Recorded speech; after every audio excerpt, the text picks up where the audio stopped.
এরপরে মোহনবাগান ইস্টবেঙ্গল বড় বড় দলের সঙ্গে ম্যাচ রয়েছে। তো এই যে যুব ফুটবলাররা খেলছে দুই দলে, এই দলকে তুমি কেমন দেখছো? মানে নিশ্চয়ই খবর তুমি পেয়েছো কারা কারা খেলছে, একটু কেমন দেখছো, তোমার ধারণাটা কি, যেহেতু খেলতে হবে একটু শেয়ার করে নাও। ব্যাপারটা হচ্ছে ওরা সারা বছর ধরে বিভিন্ন রকম ডেভেলপমেন্ট ওয়ার্ক করছে, বিভিন্ন ভালো ভালো প্রতিযোগিতা খেলছে।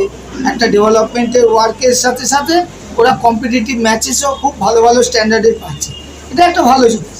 বাট সামহাও ঠিক আছে, আমাদের ছেলেরা উন্নতি করবে। আমাদের বেশিরভাগই তুমি জানো যে লোকাল বাঙালি ছেলেদের নিয়ে আমরা টিম করেছি, এবং ঠিক আছে তারাও শিখবে, ওদের সাথে ফাইট করবে। এইটা নিয়ে ভয় পাওয়ার কিছু নেই।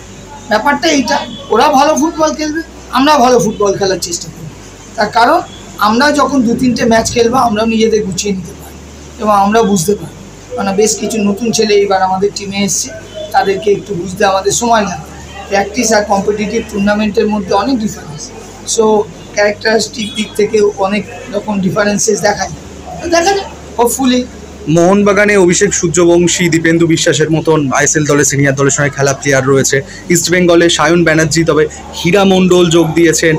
তো কোথাও না কোথাও মনে হচ্ছে দলগুলো একটু এক্সপিরিয়েন্স দিক থেকে এগিয়ে আছে, যে কারণে তোমাদের একটু চাপে পড়তে হতে পারে পরবর্তীতে। দেখো একটা জিনিস তুমি জানো, একটা টিম ভালো টিম তার মানে এই নয় যে আমরা পারবো না। সো ওরাও ভালো টিম, আমরাও ভালো খেলার চেষ্টা করব।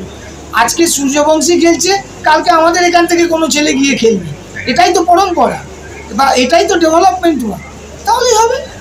আমি ওইভাবেই ভাবছি যে ওরাও ভালো খেলবে, আমাদের ছেলেরাও আস্তে আস্তে নিজেদেরকে গড়ে তুলবে। ওকে, থ্যাংক ইউ গৌতম দা।